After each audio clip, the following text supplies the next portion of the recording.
ఎవరు అన్నా ఆయన నీకోసమే మాట్లాడు. ఏంటి గోల ఏంటి, అమ్మాయిలు ఏంటి, ఏంటి అసలు అరుపులు ఏంటి, డాన్సులు ఏంటి? అమ్మాయిలు కాదన్నా, ఇన్ఫ్లుయెన్సర్స్ అన్న. ఇన్ఫ్లుయెన్సర్స్తో డాన్స్ సాంగ్లు వేస్తున్నాను. ఇన్ఫ్లుయెన్సర్ వాళ్ళు మొత్తం ఇన్ఫ్లుయెన్సే చేస్తారు. అది కదన్నా, మరి దానివల్లే కదా మనకు వైరల్ అవుతాయి స్టెప్స్ అని. ఆయన నువ్వు ఎందుకన్నా ఇక్కడ అంత గట్టిగా అరుస్తున్నావు? ఒక్క నిమిషం రా అన్న, నీతో నీకు రెంట్కి ఎందుకు ఇచ్చాను సార్? డీసెంట్గా ఏమన్నా పద్ధతిగా కూర్చుంటామని, ఏదో వర్క్ చేసుకుంటామని. ఇక్కడ అమ్మాయిలతో స్టెప్పులు ఎన్ని కాదు. ఒకసారి నేను చెప్పేది ఎందుకు అరుస్తావు? ఒక్క నిమిషం చెప్తా. నువ్వు రా అన్న, అందరూ వింటారు. కూర్చో ఇక్కడ కూర్చోన్నా. కొంచెం వాటర్ తాగుతావు? రే వాటర్ పట్టరా, కూల్ డ్రింక్, ఆ చిప్స్, ఆ టీ కూడా పెట్టు అన్న. ఏమైనా తాగుతావా? అన్నీ చెప్పేసావు కదా. సారీ అన్న. అరే పట్టుకొచ్చు వాటర్, కాఫీ తాగి. ప్లీజ్ నువ్వు సీరియస్ అవ్వకన్నా. ఏంటి గోల ఏంటి? అమ్మాయిలతో గంతులు, డాన్సులు ఏది హెల్ప్? ఆఫీసా నువ్వు రెంట్కి ఎందుకు ఇచ్చాను అనుకుంటున్నావు? నువ్వు చక్కగా రాసుకుంటావు, ఏదో డిస్కషన్ అనుకుంటున్నావు. ఈ గోల ఎవరో అసలు నిద్రపోవట్లేదు మాకు. ఏంటన్నా, నేనేదో డాన్స్ వేస్తే నువ్వు అడిగినందుకు వచ్చినట్లేదు. ఏదో నువ్వు వాళ్ళతో వేయలేకపోతున్నాను ఫీల్ అవుతున్నట్టుంది. అబ్బా చా, నువ్వు డాన్స్ ఏదో వేసావు. వెయిటింగ్ ఉక్క బొక్క. ఏమన్నా అల్లు అర్జున్ అయితే డాన్స్ అంటే వెయిట్ చేస్తాను. నువ్వు అల్లు అర్జున్ అప్పుడు వైరల్ అవ్వాలన్నా, అదే ట్రై చేయాలి. చుట్టుపక్కల వాళ్ళు చెప్తారు అన్న సత్య తోపు డాన్స్ అని. నమ్మకం ఎప్పుడు అంతా అబద్ధం. నేనే నమ్మలేదన్నా, ఏదో ట్రై చేశాను. నువ్వు డైలాగు ఎమోషన్. ఏదో కాలేజీలో మిస్టర్ సిఎస్సి ఏదో మిస్టర్ కాలేజ్ అవార్డులు వచ్చాయి డాన్స్ డాన్స్కే వచ్చాయి. ఏం కాలేజే ఏంటో మహారాజా. నువ్వు కూడా డాన్స్ అయితే నువ్వు బాగా యాక్ట్ చేస్తావు, మంచి పవర్ఫుల్ డైలాగ్ చెప్తావు, ఎమోషన్ ఫన్ అంటే ఒప్పుకుంటావు. నువ్వు డాన్సు మేము చూడాలి. ఉక్క బొక్క ఏం కాదు. ఇంత వర్షంగా మాట్లాడుతున్నావు కాదు. ఇంత ఏ సినిమా ఇది? ఇది జీబ్రా అని. జీబ్రా November 22 వస్తుంది. యానిమల్స్ మీద కూడా సినిమాలు తీస్తున్నారా? చూడు ఇది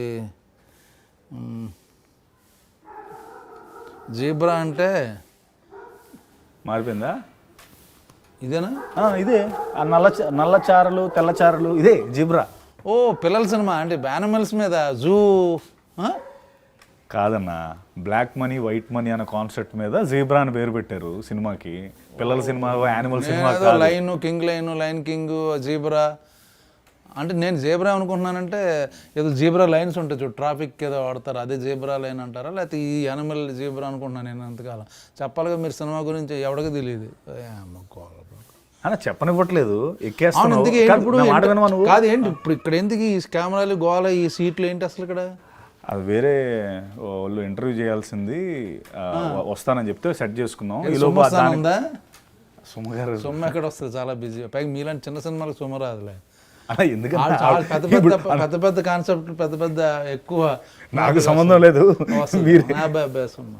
ఈ మధ్య బాగా కాంట్రవర్సీ కూడా చేస్తుంది. భోజనాలు తిన్నారా, టిఫిన్ చేశారా అని. ఇంకా కథ కాస్త ఇక నుంచి ఏమైనా చేస్తే ఓకే. ఇంకా అన్న నేనేం చెప్తున్నా అంటే జీబ్రా అదే అన్నాను. చెప్పేది జీబ్రా అంటే యానిమల్ అంతే కదా. జీబ్రా అంటే యానిమల్ కాదు, బ్లాక్ మనీ వైట్ మనీ. మనుషుల్లో ఉన్న బ్లాక్ అండ్ వైట్.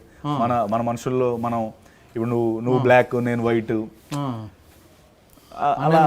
నన్ను బ్లాక్ బ్లాక్ అంటే ఆ బ్లాక్ కదన్నా, అంటే షార్ట్ మామూలుగా నువ్వు బ్లాక్, కొన్నిసార్లు నువ్వు బ్లాక్, కొన్నిసార్లు నేను బ్లాక్, అలా మారుతూ ఉంటాం కదా లైఫ్లో. ఆ కాన్సెప్ట్ మీద డైరెక్టర్ అనుకుని పెట్టాడు ఈశ్వర్ కార్తిక్. ఇంటర్వ్యూ అంటే టీం మొత్తం ఉండాలి, నువ్వు అక్కడే ఉన్నావు. ఎవరెవరు ఉన్నారు ఈ సినిమాలో? ఒక్కడవేనా నువ్వు? నువ్వే బ్లాక్, నువ్వే వైట్? కాదన్నా, ధనంజయ్ ఉన్నాడు కన్నడ నుంచి. ఓ కన్నడ హీరో? అవును, కన్నడ హీరో ధనంజయ్. బొక్కొస్తాడా? ఎందుకు వచ్చాడు? నిన్నటి వరకు ఎక్కడే ఉన్నాడు, ఈ రోజే వెళ్ళాడు, రేపు మళ్ళీ వచ్చేస్తాడు. మొన్నంతా ఇంటర్వ్యూస్ చేశాడు తను కూడా. తర్వాత సత్యరాజ్ గారు ఉన్నారు. ఇంకోసారి ఆయన మామూలు బాహుబలి అన్ని ఆ సినిమాలకు పక్కన కీరవాణి గారు ఉన్నారు. వాళ్ళ సినిమాలకు ఏమైనా వస్తాడు కానీ మీకు నెక్స్ట్ ప్రియభావని శంకర్ న్యూజిలాండ్లో ఉందన్న, వచ్చేస్తుంది తను కూడా. బాగుంది, కవరింగ్ బాగా చేస్తున్నారు. ఫారెన్లో ఉన్నారు, అది కోయంబత్తూరులో ఉంటుంది చెప్పు. కాదండి న్యూజిలాండ్. నేను కూడా ఇప్పుడు వెళ్ళిపోవాలి, టైం అయిపోతుంది. ఇండోనేషియా వెళ్ళిపోవాలి, అక్కడ షూటింగ్ రెడీ. అక్కడి నుంచి మెల్లిపల్లి వేరే కంట్రీకి వెళ్ళిపోవాలి, స్పెయిన్. జెనిఫర్ అని మన ఆవిడ కూడా ఫారెన్లో ఉందా? ఆవిడ బ్రెజిలియన్ అన్న, డైరెక్ట్ ఫారెన్ ఆవిడ. ఇంకా తర్వాత సునీల్ అన్న ఉన్నాడు. సునీల్ ఇంకా సత్య ఏమో నిన్నే యుఎస్ నుంచి వచ్చాడు. ఫుల్ మత్తులో ఉన్నాడు. మత్తు అంటే మత్తు వదలరా, ఆ హ్యాంగ్ ఓవర్ లో ఉన్నాడు. అడు వస్తానని చెప్పాడు, ఫోన్ ఎత్తాడు అంటాడు అంతే. అన్ని చోట్ల అది చేస్తున్నప్పుడు ఆ షూటింగ్కి వెళ్ళట్లేదు ఆడు మత్తు వదలరా అని చెప్పి. నువ్వు ఇంటర్వ్యూలకి ఏమొస్తాడు? నువ్వైతే నువ్వు ఓకేనా అంటే ఏదో నేను నీ పక్కన ఇంట్లో ఉన్నానని ఒక పాపానికి నువ్వు ఇంత దారుణంగా మాట్లాడక్కర్లేదు. ఏమో జాలిగా ఉంది నాకు. ఎందుకు చాలన్నా? ఇప్పుడేంటి ఇప్పుడు నువ్వు జీబ్రా అంటే అంత థియేటర్కి పొలమంటే జనాలు వచ్చేస్తారా? వస్తారన్నా, ఇప్పుడు నువ్వు మాట్లాడిన స్టార్ కాస్ట్ అంతా ఉంది కాబట్టి వస్తారు కంపల్సరీ. ఏరే వాళ్ళు ఇక్కడ వాళ్ళు వస్తారు. ఫస్ట్ నేను నీతో అంటే నీతో కాదు, మేము మాతో మొదలు పెట్టాం. ఇంటర్వ్యూలో మిగతా వాళ్ళందరూ వాళ్ళని చూడడానికి థియేటర్కి వచ్చేస్తారు. అమ్మ గోళంలో వస్తారన్నా. ఓటీటీ రిలీజ్ ఎప్పుడు? అది ఇంకా డిసైడ్ అవ్వలేదన్నా. అది తెలిసినా నీకు చెప్పను. నువ్వు అది నేను ఓటీటీలో చూద్దాం సినిమా. నువ్వు ఓటీటీ స్టార్ కదా అన్న. ఓటీటీలో చూడటం ఏంటన్నా? మరి దేనికోసం చేశాను అన్న సినిమా? November 22 థియేటర్లో ఇప్పుడు November 22 రిలీజ్ అవుతుంది. అవునన్నా. ఏం చేస్తున్నా మీ సినిమాకి? మీ సినిమాకి ఎందుకు రావాలి? ఎందుకు రావాలంటే రవి బసూర్ మ్యూజిక్ డైరెక్టర్ ఉన్నాడు. ఏది రవి బసూర్? KGF, సలార్. మీకు అంటే ఏంటన్నా మా సినిమాలు కొట్టకూడదు అంటే మా సినిమాలకి కొట్టకూడదన్నా? నీ ఉద్దేశం ఏంటి? డెఫినెట్ కొట్టాలి మిమ్మల్ని. అలా కాదు, మ్యూజిక్ కొట్టకూడదా అంటున్నాను నేను. మీ సినిమాలకి ఎందుకు చేస్తాడని? మా సినిమాలు చేసాడన్నా. ఇప్పుడు మరి రవి బసూర్ మ్యూజిక్ చేయలేదా మా సినిమాకి? మరి ఎవరు చేశారు అనుకుంటున్నావు? మరి మీరు ఉట్టిన పేర్లు వేసుకున్నా. రవి బసూర్ మ్యూజిక్ డైరెక్టర్ ఆయన. మాదాని నెంబర్ 1 మాదాని చేసాడు. సలార్ 1, సలార్ 2. అవును. మొన్న మా సినిమా జీబ్రా మా సినిమా యాడ్ చేయి. వాళ్ళు ఇప్పుడు రవి బసూర్ వాళ్ళ బసూర్ ఊర్లో మా పోస్టర్ కూడా ఉంది అక్కడ. నేను కనుక్కోవాలి ఒకసారి రవి బసూర్ గారు చేస్తున్నారు లేదు. ఇంకా చెప్పే ఇంకోటి పేరు రవి బసూర్. స్టార్ కాస్ట్ ఉంది. కెమెరా సత్యాన ఆయన ఆల్రెడీ చాలా PC శ్రీరామ్ అంటామేమో భయం వేసింది. ఓకే ఎటకారం బాగా ఎక్కువైపోయిందన్న నీకు. చెప్పు నెక్స్ట్. తర్వాత ఈశ్వర్ కార్తిక్ తమిళ్ స్క్రిప్ట్ అదరగొట్టేసాడు. స్క్రిప్ట్ తమిళ స్క్రిప్ట్ బాగుంటుంది. బాగా చేస్తారు వాళ్ళు. అండ్ ఇంకేముందన్న ఇదే ఇవన్నీ సరిపోవా సినిమాకి రావడానికి? నువ్వు 2-3 నువ్వు టెక్నీషియన్ 3 పేర్లు చెప్పావు, 4 యాక్టర్లు చెప్పావు. అని 4 ఎక్కడ చెప్పానన్నా? 2 ఫారెన్ అమ్మాయిలు. ఓకే, మేము ఒకడేమో తమిళనాడు కన్నడ, ఒకడేమో సత్య మత్తు వదలరా. వీళ్ళు పెట్టేసుకుంటే మీ సినిమా పొలవంటి వచ్చేస్తారా? అన్న కొంచెం టికెట్ ఫస్ట్ November 22 ప్లీజ్ అని ఒక టికెట్ ముందే బుక్ చేసి పెట్టారు. సర్లే అన్న, నీలాగా ట్విట్టర్లో పోస్టులు పెట్టి డిలీట్ చేసే రకం కాదులే అన్న. హ్యాక్ అయింది కష్టపడి హ్యాక్ అది నోరా మూసినదా హ్యాక్ నువ్వు పెట్టి డిలీట్ చేసి. అప్పుడు అవును హ్యాక్ చేశారు కాబట్టి మేము తర్వాత హ్యాక్ చేసింది వంశీగారికి చెప్పాడు హ్యాక్ అయిందన్న అని కంప్లైంట్ ఇస్తే డిలీట్ చేసాం. ఇప్పుడు అటు వస్తున్నాయి నువ్వు. November 22 రిలీజ్ అవ్వాలా లేదా? అవ్వాలి. మాతో పెట్టుకుంటే చెక్ వేస్తాం. ఏంటి ఇలా ట్వీట్ అంతే. ఇంకేంటి ఏంటి సినిమాలు ఏంటి? నువ్వు చెప్పనిస్తే కదన్నా సినిమాలో ఏందని. సినిమా గురించి చెప్పు నాకు. ఈశ్వర్ కార్తిక్ కదా ఫస్ట్. అబ్బో రవి బస్కర్ మ్యూజిక్. ఆయన ఎవరో తమిళ రైటరు. ఈశ్వర్ కార్తిక్ గారు రైటర్. SN రెడ్డి గారు, బాలా దినేష్ ప్రొడ్యూసర్స్. అయ్యి బాబోయ్. సత్యరాజ్ గారు. ఇంకేమన్నా మొత్తం ఫుల్. నేను అడిగింది అసలు ఏంటి ఏమనుకుంటున్నారు? ఆ కథ అంటే మీ సినిమాకి ఎందుకు రావాలి? ప్రతి సినిమాలో స్టార్ కాస్ట్ ఉంటారు, మ్యూజిక్ డైరెక్టర్ ఉంటాడు తెలుసా ప్రతి సినిమా. అంటే ప్రతి సినిమా రైటర్ కూడా ఉండడం వేరన్నా. నా సినిమాకి నేను ఫస్ట్ టైం ఇంత పెద్ద స్టార్ కాస్ట్ పెట్టి, పెద్ద మ్యూజిక్ డైరెక్టర్ పెట్టి, మంచి కథ పెట్టి, ఇన్ని రోజులు అవే కదా నువ్వు ప్రతిసారి కనిపించినప్పుడల్లా నీ దాంట్లో సాంగ్స్ ఉండవా, నీ దాంట్లో ఎవరు సపోర్టింగ్ యాక్టర్స్ ఉండరా, నీ దాంట్లో హీరోయిన్స్ ఉండరా అని చెప్పి నన్ను ఏడిపిస్తూ ఉండేవాడివి. ఇప్పుడు అవన్నీ కలిపి నేను పెడితేనేమో రివర్స్ లో మాట్లాడుతున్నావు. సపోర్టింగ్ యాక్టర్లో క్రేజ్ రావాలంటే ఒక యాక్టర్ ఉండాలి. ఆడ ఏ సినిమాలు ఉంటే ఆ సినిమా హిట్. వాళ్ళు లేకుండా సినిమా తీసు అదే కదా నాకు డౌట్. ఇక్కడ ఎవరు వరుస సపోర్టింగ్ యాక్టర్ ఎవరైనా? ఇంకంతేలే నీకు ఎవరు బ్రహ్మ. ఓ సారీ అన్న, నీ గురించి లేకుండా సినిమా తీసేసావు నువ్వు. నీకు ఇచ్చే డబ్బులతో మీ రెమ్యునరేషన్తో మేము సినిమా తీయచ్చు అన్న. అందుకే అప్పటికే ఆలోచించాం. ఇలా గోల్ చేస్తే మొత్తం అలాగే కంపు చేయండి అందరూ కలిపి. లేదన్నా నిజంగా ఫస్ట్ కన్సిడర్ చేసి. పక్కింట్లో కీరవాణి గారి ఆస్కార్ అవార్డు పెట్టుకుని నువ్వు ఎవరో రవి బసూర్ నా వేరే చాటుకు వెళ్ళిపోయావేంటి అన్నా? వాళ్ళు పక్కన కూడా రాజమౌళి గారు ఎక్కువ వస్తుంటారు. వాళ్ళని అడిగి ఏమన్నా లైన్లో కొంచెం హెల్ప్ చేయండి, 2-3 సీన్లు చెప్పండి అని అడగచ్చు కదా. అంటే నేను చూసినప్పుడల్లా లోపలికి వెళ్ళిపోతున్నారు అన్న. అవును, నీ గురించి వచ్చి సత్యాన్ని తొంగి చూసి ఏ సినిమా చేస్తున్నావు కొంచెం వర్క్ చేసి పెట్టినా అని అడుగుతారు కదా. అంటే అలా కాదు, నేను అలా ఏం పిలుస్తాంలే అని నేను పిలవలేదు. లేకపోతే పిలిచేసేవాడు. ఆబ్వియస్లీ పిలుస్తాం కదన్నా. అవును. సో అందుకే నంది పెట్టుకున్నాను నాన్న. అదే అడగపోతున్నా. ఆస్కార్కి నేను నందికి కాంపిటీషన్. అదే వాళ్ళందరూ ముందే నేను రాకముందే ఇవన్నీ అయిపోయి, అందుకని నాకు లాస్ట్లో ఎవరినో పెట్టి తీసేసి నన్ను పెట్టారా? లేదు, ఫస్ట్ టైం నా దగ్గరికి వచ్చింది కదా. ఫస్ట్ టైం జనరల్గా మా దగ్గరికి వచ్చే కథలన్నీ ఫిల్టర్ అయిపోతాయి కదన్నా. అసలు మంచి కథ రావడమే చాలా అరుదుగా వస్తాయి కదా. సో నాకు ఫస్ట్ టైం ఈ కథ వచ్చింది అండ్ వెంటనే క్యాప్చర్ చేశాను. ఇప్పుడు కథ ఏంటి నాకు చెప్పట్లేదు. బ్లాక్ అన్నో వైట్ అన్నో, బ్లాక్ మనీ గురించి అన్న ఒక చిన్న ఒక అంటే నేను ఒక సినిమాలో ఒక బ్యాంకర్ అన్న, కామన్ మ్యాన్ బ్యాంకర్ని. లక్కీ భాస్కర్ లాగా అదొకటే 2 సినిమాల్లో ఒక కామన్ ఫ్యాక్టర్. కామన్ మ్యాన్ అన్నది ఒకటే common factor, bank common man. మిగతా అంతా మన సినిమా ఒక చిన్న ట్రాన్సాక్షన్ ముందు రిలీజ్ చేయొచ్చు కదా.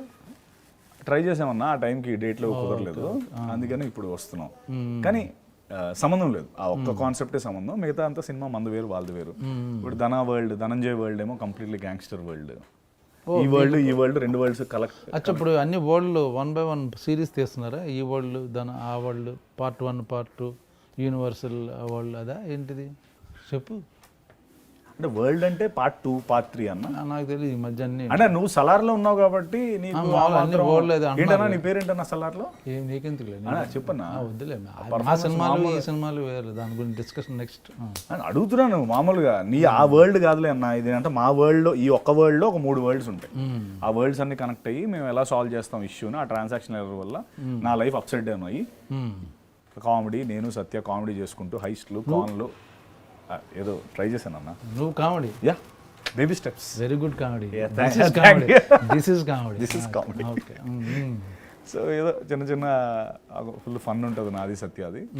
ప్రియమైన శంకర్ మేము ముగ్గురం కలిపి నార్మల్ అన్న ఫన్ ఉంటుంది అని అడుగుతావు. ఫుల్ బాటిల్ చేసి నాతో అసలు ఏమన్నా అసలు అది రిలీజ్ అయ్యి మాట్లాడుకుందాం. దీని తర్వాత అవుతుంది కదా, దానికే ఇది ఆది. అదే మొత్తం అంత పెద్ద క్యారెక్టర్ నువ్వుంటేనే మేము చేస్తామని పెట్టుకుంటే ఇదన్నా నువ్వు నన్ను రోస్ట్ చేసే పద్ధతి. ఇప్పుడు నవంబర్ 22 నవంబర్ 22 జీబ్రా అంటే సాలార్ సింగ్ మ్యూజియంకి వెళ్ళి మేము జీబ్రా చూడాలి. సాలార్ సింగ్ మ్యూజియం కాదు, నేను మొన్న కెన్యా వెళ్ళి జూలాజికల్ పార్క్. సాలార్ సింగ్ మ్యూజియంలో జీబ్రా ఎందుకు ఉంటుంది అన్న? ఫోటో ఉంటుంది కదా, ఫోటో చూసి ఫోటో కోసం అక్కడికి వెళ్తావా? వేసావు దొరికేవలే కానీ అది టెస్ట్ చేస్తున్నాను సెన్సెస్లో ఉన్నావా లేదా అని. సో అదన్నా. సో నువ్వేనా నాకు కొంచెం ఏం చేయాలి, ఇంటర్వ్యూ చేసి సపోర్ట్ చేస్తే తక్కువేం కాదు. మాకు ఇక్కడ పుష్పకే అడుగుతున్నారు నన్ను, కుదరట్లేదు ప్రమోషన్లకి. నేను నీకు జీబ్రాకి వచ్చి నీకు ఇంటర్వ్యూలు, పైగా నువ్వు అక్కడే ఎవరు ఈ కాస్ట్ అంటే ఎక్కడెక్కడో ఉన్నారన్నారు. నీ ప్రమోషన్ నీ యాక్టర్లే రావట్లేదు, హీరోయిన్లే రావట్లేదు, మళ్ళీ నేను ఇంటర్వ్యూ అన్న రావట్లేదు కాదు, వస్తున్నారు. నేను మొదట స్టార్ట్ చేసాను నీతో, నేను ఆపేలేదు. ఫస్ట్ మంది స్టార్ట్ అయితే అందరూ ఆటోమేటిక్గా జాయిన్ అయిపోతారు అనేది పాయింట్. అంటే వాళ్ళు ఉంటేనే చేస్తావు నువ్వు డెఫినెట్లీ. నీకు అంటే ఫాద్ ఫాజులు బన్నీ నీకు రేంజ్ అంతే. పక్కన పెద్ద పెద్ద ఎలా ఉందన్న ఎక్స్పీరియన్స్? పుష్ప 2 అయినా చెప్పొచ్చు కదా, లీక్స్, బ్రహ్మాజీ లీక్స్. ఇప్పుడు మొత్తం అదే వేస్తారు తప్పించి లేరు. మాది ఏదో కొంచెం మాది పుత్తి చినిగిపోద్ది అంతే. అంతేనా? కొత్త చింపి పారదొబ్బుతాం ఇంతేమో, ఇదే కొత్త చింపి పారదొబ్బుతాం. ఇదే ప్రభాస్ ఎలా చెప్తాడు సలార్లో? ప్రభాస్ అయితే కొత్త చింపి పారదొబ్బుతాం.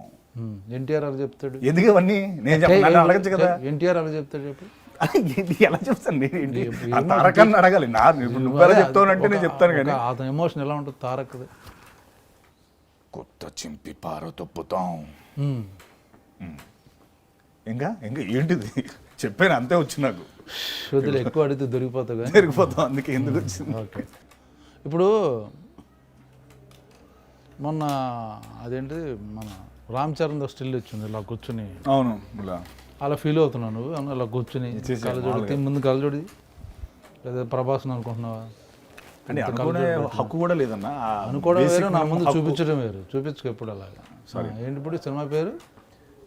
జీబ్రా. అది ఆ యాటిట్యూడ్లో ఉంటే కరెక్ట్. ఏంటి ఫీల్ అవుతున్నావా?